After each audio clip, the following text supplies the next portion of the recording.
میرے اس چینل میں جو بھی میری سٹوری کو سن رہے ہیں اور سننے کے لیے آئے ہیں، ان سب کو دل سے میرا السلام علیکم۔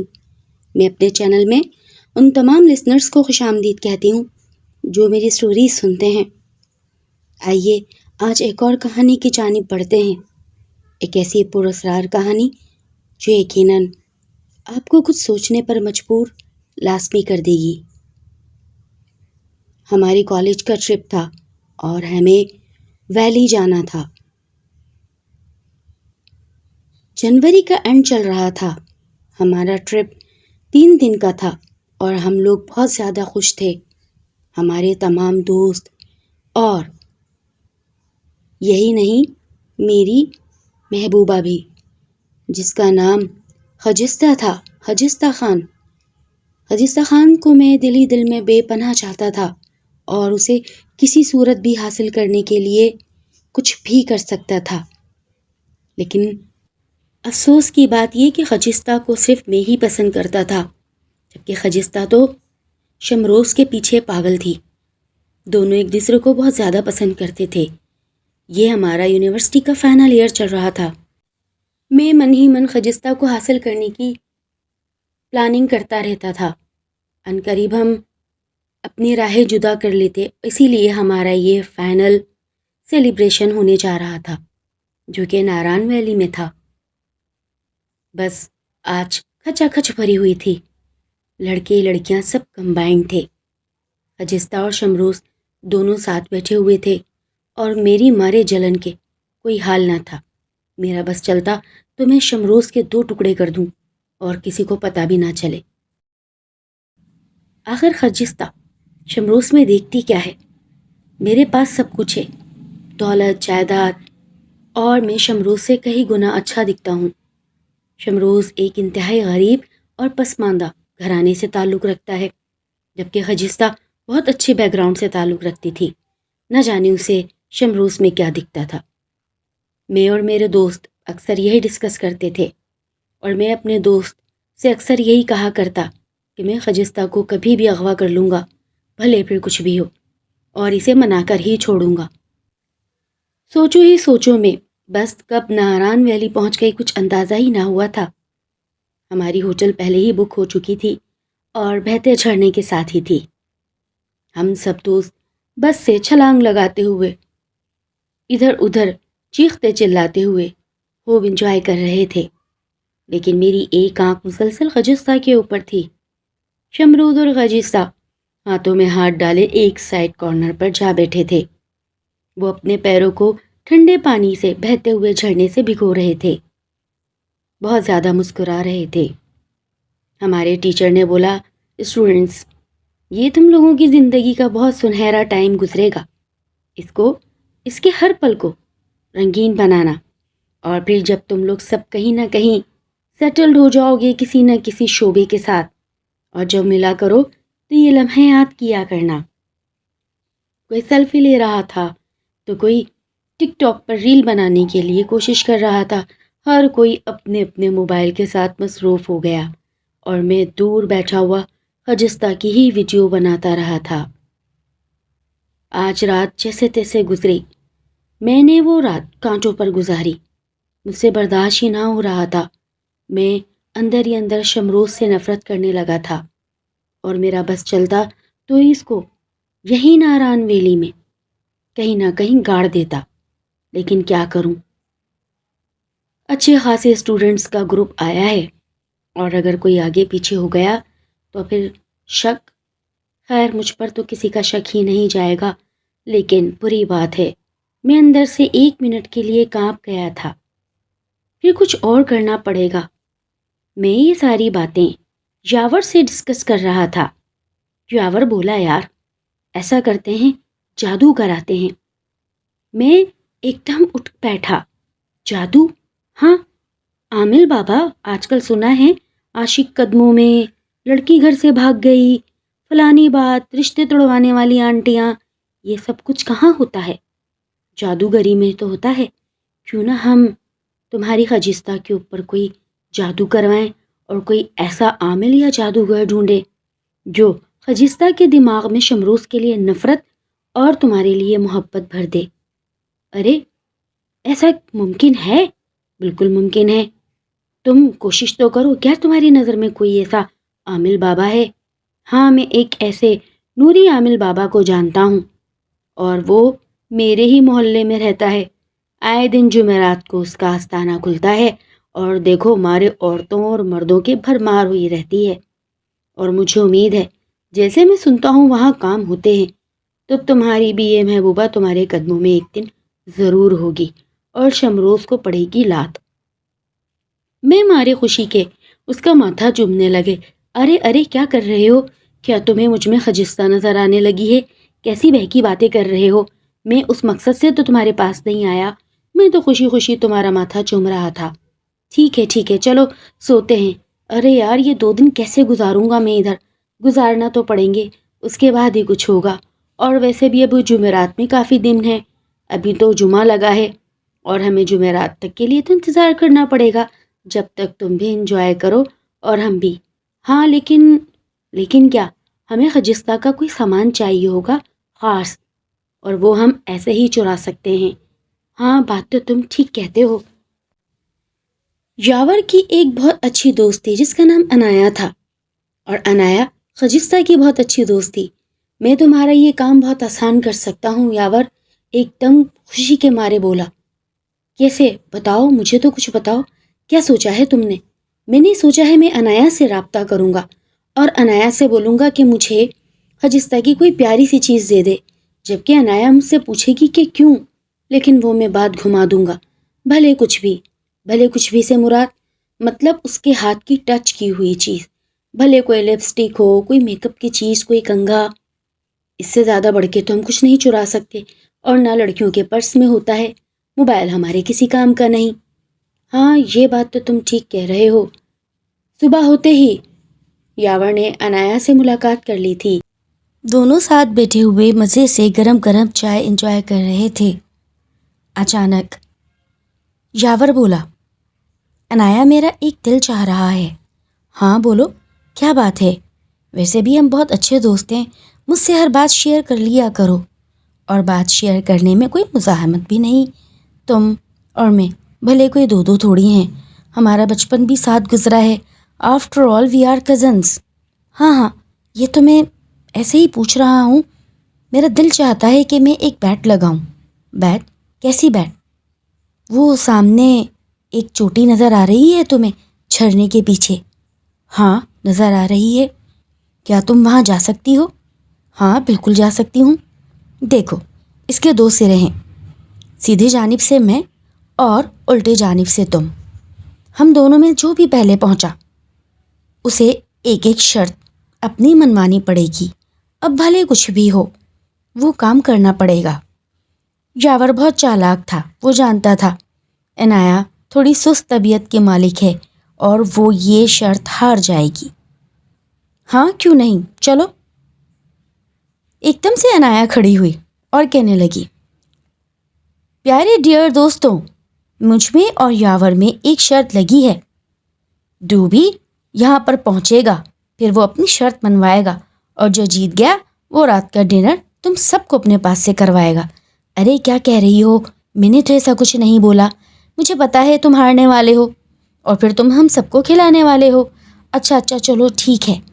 یاور اندر ہی اندر غصہ کر رہا تھا. جلال دیکھو مجھے تمہارے پیچھے کیا کرنا پڑ رہا ہے. ارے پریشان کیوں ہوتے ہو؟ ویسے بھی انایا ہارنے والی ہے اور وہی ہم سب کو کھانا کھلائے گی. ٹھیک ہے یہ بات تو درست ہے تمہاری. چلو ریڈی اسٹیڈی گو. سارے گروپ اور ٹیچرز اکٹھے ہو گئے تھے اور ان کی اب ویڈیو بننا شروع ہو گئی تھی. انایا جلدی چڑھو، دیکھو یاور کتنے آگے نکل گیا ہے. ہاں ہارنے والی ہے. خجستہ اور شمروز بھی اب آگے آ گئے تھے. جلال مسلسل ان دونوں کو تیکھی نظروں سے دیکھ رہا تھا اور اندر ہی اندر شمروز سے نفرت کر رہا تھا. تھوڑی ہی دیر میں یاور پیک پر پہنچ کر اپنی فتح کی وکٹری بنا کر سب کو دکھا رہا تھا، دیکھو میں نے یہ بیٹ جیت لی. انایا تھوڑی ہی دیر میں پہنچی. دونوں ساتھ بیٹھے گہرا سانس لیتے رہے. کیا ارادہ ہے؟ اب میں اپنی شرط بتاؤں؟ کیا شرط ہے تمہاری؟ کچھ خاص نہیں، دیکھو کھانا تو میں سب کو کھلا ہی دوں گا، لیکن مجھے تمہاری دوست کی ایک چیز چاہیے۔ ہاں بولو۔ دیکھو شرط میں نہ نہیں ہوگی، ورنہ میری اور تمہاری فرینڈ شپ ختم، اور رہ گئی کزن، تو پھر کزن گیری کس نے دیکھی ہے؟ میں کسی کزن وزن کو نہیں مانتا۔ ٹھیک ہے، زیادہ لمبی نہ کرو، بتاؤ کیا چاہیے؟ مجھے خجستہ کی ایک لپسٹک چاہیے۔ لپسٹک؟ جی لپسٹک۔ یہ سنتے ہی انایا اتنی زور زور سے ہنسی کہ ہنستے ہنستے اس کے پیٹ میں بل پڑنے لگے۔ بھلا تم ایسا ویسا کیوں کچھ سوچ رہی ہو؟ بس دے دینا، شرط ہے۔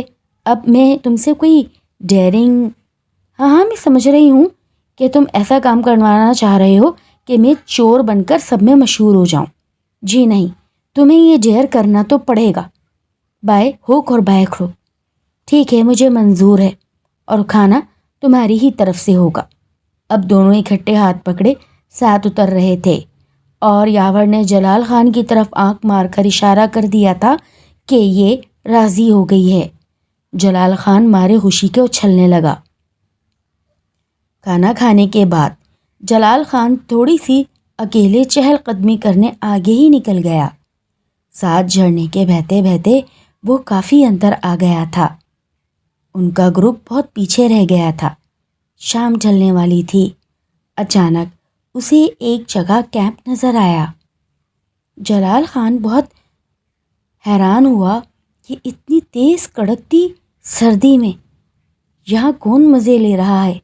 چلو چل کر دیکھا جائے، اور کچھ گپ شپ بھی ہو جائے گی، ہو سکتا ہے کوئی ٹورسٹ ہو۔ جلال خان اپنے لیدر کے مضبوط لانگ بوٹس پہنے ہوا تھا، اور ساتھ ساتھ موبائل میں اچھی اچھی ویڈیوز بھی بنا رہا تھا۔ چلتے چلتے وہ اس کیمپ کے بالکل پاس جا پہنچا۔ وہ کیمپ کیا، ایک بوسیدہ ٹاٹ کی جھگی تھی جس کے باہر آگ جل رہی تھی، اور آگ کے اوپر کیتلی میں کچھ بوائل ہو رہا تھا۔ ایک موٹے سے پتھر کے اوپر ایک بوسیدہ حال میں لمبے لمبے بال بڑھے ہوئے، ایسا لگتا مانو برسوں سے نہایا نہ ہو۔ ایک دم جلال اس شخص کو دیکھ کر ٹھنک گیا۔ ارے معذرت حضرت جی، میں تو سمجھا یہاں ٹورسٹ وغیرہ انجوائے کر رہے ہوں گے، میں نے سوچا چلو حال حوال لے لیا جائے، سنا ہے رات کو یہاں جانور نکل آتے ہیں۔ اس شخص نے جلال کو کوئی بھی جواب نہ دیا۔ جلال گلا کھنکارتے ہوئے بیٹھ گیا۔ اگر آپ کی اجازت ہو تو اتنی تیز سردی ہو رہی ہے، میں اپنے ہاتھ سینک لوں؟ اس آدمی نے اب بھی کوئی جواب نہ دیا۔ جلال کو بیٹھے ہوئے ابھی چند ہی سیکنڈ ہوئے ہوں گے کہ وہ آدمی بولا، تمہارے دماغ میں جو بھی چل رہا ہے لڑکے، اس سے باز آ جاؤ، ورنہ تمہارا بھی انجام میری طرح ہوگا۔ جلال نے ایک دم گردن گھما کر اس آدمی کی جانب دیکھا۔ وہ آدمی مسکرایا۔ میری جانب کیا دیکھتے ہو؟ اپنے دل کے اندر جھانکو۔ کسی کی تباہی کی پلاننگ کر رہے ہو، یہ سوچے بغیر کہ تمہیں اللہ دیکھ رہا ہے۔ کسی کو تباہ کرنے سے تمہیں کیا ملے گا؟ اور رہی بات محبت کی، تو محبت جس سے کی جائے اسی سے ہی رہتی ہے۔ جسم حاصل کرنے کا نام محبت نہیں ہے جلال خان۔ جلال خان ایک دم پیچھے ہو کر گرتے گرتے بچا۔ آپ کون ہو، اور میرا نام کیسے جانتے ہو، اور میں کس کا برا چاہ رہا ہوں؟ اس آدمی نے کہہ لگایا اور اٹھ گیا۔ اٹھتے ہوئے اس نے کیٹلی اب لکڑی سے الگ کر دی تھی۔ قہوہ پیو گے؟ جی اگر آپ دینا چاہیں گے تو۔ 2 کپوں کے اندر اس نے شاندار قہوہ نکالا اور اب سپ لگاتے ہوئے بولا، جلال خان، میں ایک عامل ہوں، میرا نام رحمت بابا ہے، اور میرے پاس بھی کافی علم تھا، اور پتہ ہے میں نے یہ علم کیوں سیکھا؟ ایک عشق کے پیچھے مجھے بھی کسی سے محبت ہو گئی تھی، اور میری محبت بھی بالکل تمہاری طرح کسی اور سے محبت کرتی تھی۔ اب جلال خان کی نظریں شرمندہ ہو کر نیچے زمین پر گڑ گئی تھیں۔ اس نے اپنے ہاتھوں کی دونوں مٹھیاں بھینچ لی تھیں اور اپنے ہونٹ دبا لیے تھے۔ میں شرمندہ ہوں رحمت بابا، لیکن میں اس دل کے ہاتھوں مجبور ہو گیا ہوں۔ میں خجستہ کے بغیر رہنے کا تصور بھی نہیں کر سکتا۔ مجھے دیکھ رہے ہو، آج میں دنیا سے دور اس ویرانے میں کیا کر رہا ہوں، جہاں سورج بہت جلدی چھپ جاتا ہے، اور مجھے یہاں رہتے ہوئے قریباً 20 سال ہو گئے ہیں۔ میری نظریں جب اٹھیں اور میں نے رحمت بابا کی طرف دیکھا، حیرانی سے میرا منہ کھل گیا۔ میں نے اپنے منہ پر ہاتھ رکھتے ہوئے کہا، 20 سال؟ آپ یہاں 20 سالوں سے ہیں؟ ہاں، پوری ناران ویلی مجھے جانتی ہے۔ میں یہاں 20 سالوں سے ہوں، لیکن کیوں کوئی نہیں جانتا۔ ہر کوئی مجھے نہ جانے پاگل، سنکی، بے وقوف یا اپنے دماغ سے کھویا ہوا سمجھتا ہے، جبکہ ایسا کچھ بھی نہیں۔ نہ ہی میں پاگل ہوں اور نہ ہی میری یادداشت گئی ہے۔ میں تو اپنے غم کو بھلانے کی کوشش کرتا ہوں۔ میں تو سوچتا ہوں کہ جو میں نے کیا اس کی سزا دنیا میں تو ملی ہی ملی، آخرت میں میرا کیا بنے گا؟ ایسا کیا کر دیا ہے آپ نے رحمت بابا، جو آپ نے اپنی زندگی یہاں 20 سال گزار دیے؟ میں روز اللہ تعالیٰ سے مغفرت کی دعا کرتا ہوں، لیکن میں نہیں جانتا کہ میری دعا قبول ہوتی بھی ہے کہ نہیں۔ ایسا کیا ہوا تھا؟ ہاں، تمہیں بتانا ضروری ہے، کیونکہ تم جو کرنے جا رہے ہو وہ میں نے بھی کیا تھا۔ فاطمہ ہمارے ہی محلے کی ایک حسین ترین لڑکی تھی۔ وہ پشاور میں پیچھے سے پشاور کا ہوں، میں یہاں نہیں رہتا تھا۔ وہ میرے ہی گھر کے برابر میں ٹیوشن پڑھنے آیا کرتی تھی۔ میٹرک کے امتحان چل رہے تھے، ہم دونوں ساتھ پڑھا کرتے تھے۔ فاطمہ نہایت ہی بھولی بھالی اور شرمیلی لڑکی تھی۔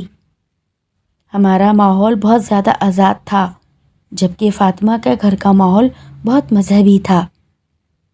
وہ با پردہ لڑکی تھی، لیکن ایک دفعہ اس کا پردہ جب ہٹا تو میں اسے دیکھتا ہی رہ گیا تھا، اور اس کے بعد میں اسے حاصل کرنے کی جستجو میں لگ گیا۔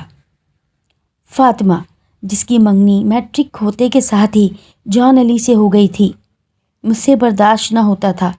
میں ہر وقت اپنے آپ کو کوستا کہ میں نے اس کا رشتہ کیوں نہیں بھیجا، اور اب میں کیا کروں؟ مجھے میرے ایک دوست نے مشورہ دیا کہ تم عمل کرو، تم علم سیکھو اور اس کو جادو سے حاصل کر لو۔ میں نے پھر یہی کیا۔ میں کامل سے جا ملا، اور اس نے مجھ سے جو جو شیطانی حرکتیں کروائیں میں نے سب کی، یہاں تک کہ ایک جن میرے تابع ہو گیا۔ میں نے اس جن کے ذریعے فاطمہ کی معلومات لینا شروع کر دی تھیں۔ فاطمہ کیا کرتی ہے، کب اٹھتی ہے، کب سوتی ہے، آج کہاں گئی، آج کیا پہنا، اور بہت ساری باتیں۔ وہ جن مجھے جو بھی بتاتا میں یقین کر لیتا۔ میں اس جن کے ذریعے فاطمہ کو اب اذیت دینے لگا تھا۔ فاطمہ آہستہ آہستہ بستر پر جا لگی تھی۔ میرا یہی خیال تھا کہ فاطمہ کی اتنی بیماری کو دیکھتے ہوئے جان علی اور اس کے گھر والے فاطمہ سے اپنا رشتہ ختم کر دیں گے، لیکن ایسا نہ ہوا۔ جان علی بھی اسے لیے پھرتا رہتا، کیونکہ وہ فاطمہ کو بہت زیادہ پسند کرتا تھا، سچی محبت کرتا تھا۔ میرا فائدہ یہ تھا کہ میرے پاس جن تھا اور مجھے پل پل کی رپورٹ رہتی تھی۔ آپ نے فاطمہ کو حاصل کرنے کے لیے علم سیکھا؟ کالا علم سیکھا تھا میں نے۔ کالا علم؟ جی، یہ تقریباً بہت پرانی بات ہے۔ فاطمہ اس وقت 18 سال کی تھی اور میں بھی اسی کے ہم عمر تھا۔ یہ علم میں نے بہت سالوں میں جا کے سیکھا، لیکن اس بیچ میں اس عامل نے فاطمہ کی رشتہ جان علی سے ہونے نہ دیا، یہاں تک کہ میرے قید میں ایک جن آ گیا، اور وہ جن فاطمہ کے ساتھ جو کچھ بھی کیا کرتا، میں بہت سی باتوں سے لا علم تھا۔ ایک روز کی بات ہے کہ جب میں ایک ٹوٹی ہوئی قبر پر چلا کر رہا تھا تو مجھے وہاں پر وہ جن ملنے آیا۔ میں نے اس جن سے پوچھا فاطمہ کا کیا حال ہے؟ تو جن گھٹنوں میں سر دیے رونے لگا۔ تم مجھ سے کیسی کیسی حرکتیں کرواتے ہو رحمت، کبھی تم نے سوچا ہے کہ وہ کتنی تکلیف میں ہے؟ تم سے یہ سب کون پوچھ رہا ہے؟ میں تمہارا آقا ہوں، تم میرے غلام ہو، سمجھ آئی؟ اور جو تمہارے بال میرے پاس ہیں، زیادہ تنگ کرو گے تو جلا کر تمہیں بھسم کر دوں گا۔ ہاں، تم انسان اس سے زیادہ کر بھی کیا سکتے ہو، لیکن میں تمہیں ایک بات بتا دوں کہ فاطمہ اب صرف میری ہے اور اسے میں اپنی دنیا میں لے جاؤں گا۔ مجھے اس سے محبت ہو گئی ہے۔ میرے پیروں تلے زمین نکل گئی کہ میرا بھیجا ہوا جن اس سے الٹا محبت کر بیٹھا ہے۔ کیا مقصد ہے تمہارا؟ میں نے جن کو بہت ہی غصیلے انداز میں مخاطب کیا۔ میرے ہاتھ میں اس کے بال تھے۔ جب میں اس کے بالوں کو چھوٹی سی پوٹلی سے نکالتا تو وہ حاضر ہو جاتا تھا، اور جب میں اس پوٹلی میں رکھتا تو وہ غائب ہو جاتا تھا۔ اسے نہ چاہتے ہوئے بھی میرے کام کرنا پڑتے تھے۔ وہ جیسے تیسے ایک روز وہ پوٹلی حاصل کرنے میں کامیاب ہو گیا، اور اس وقت وہ میرے سینے پر چڑھا بیٹھا اپنی اصلی روپ میں تھا۔ اس نے میری گردن پکڑ رکھی تھی۔ اس نے کہا کہ تم نے 7 سال فاطمہ کا ناجائز استعمال کروایا ہے مجھ سے، اب میں اسے اپنی دنیا میں لے جا رہا ہوں، ہمت ہو تو روک لینا۔ اور سنو، نہ وہ تمہاری اور نہ وہ جان علی کی، وہ صرف میری ہے، اور چند پل میں اسے اس دنیا سے لے جاؤں گا۔ یہ کہہ کر اس نے بہت زور سے میرے گلے پر اپنے تیز ناخن مارے، جو کہ میرے گلے میں پیوست ہوتے چلے گئے تھے، اور میں بے ہوش ہو گیا۔ نہ جانے مجھے کب ہوش آیا، اور تب مجھے پتہ چلا کہ فاطمہ اس دنیا سے گزر گئی۔ میں اس کی قبر پر گیا، بہت آہو کریا کی، اس سے معافیاں مانگی۔ میں اس کا قاتل بن گیا۔ میں اسے حاصل کرنا چاہتا تھا۔ اس کو حاصل کرنے کے چکر میں نے علم سیکھا، ایک جن کو قید کیا، اور پھر میں نے اس جن سے 7 سال فاطمہ کو اپنی طرف متوجہ کروانے میں لگا دیے۔ لیکن فاطمہ کو کیا پتا کہ میں اس کے پیچھے علم کر رہا ہوں، جبکہ میں تو اس کے سامنے کبھی گیا ہی نہ تھا۔ ارے بے وقوف، اگر دل میں بات ہے تو اس سے کہہ دو۔ اگر وہ تم سے محبت کرتی ہوگی تو تمہارے پاس آ جائے گی، اور اگر وہ تم سے محبت نہ کرتی ہوگی تو تمہیں صبر کر لینا چاہیے اور اللہ کی رضا کے لیے اسے چھوڑ دینا چاہیے۔ لیکن میں نے فاطمہ سے کچھ کہا ہی نہ تھا۔ وہ اتنی زیادہ بیمار رہنے لگی، اس کو ٹی بی ہو گئی، وہ کھانستی تو اس میں اسے خون آ جاتا، کبھی کون سا ڈاکٹر کبھی کون سا ڈاکٹر۔ میں یہی گمان میں رہتا کہ اسے میرا کب پتہ چلے گا، لیکن اسے میرا پتہ نہ چلا۔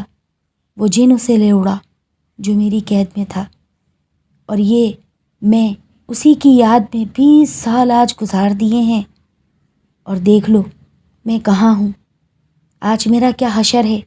جان علی نے بھی شادی کر لی، اس کے بھی بچے ہیں، لیکن فاطمہ اور وہ جن کبھی مجھ سے ملنے نہ آیا، کیونکہ وہ اپنا سامان لے اڑا تھا۔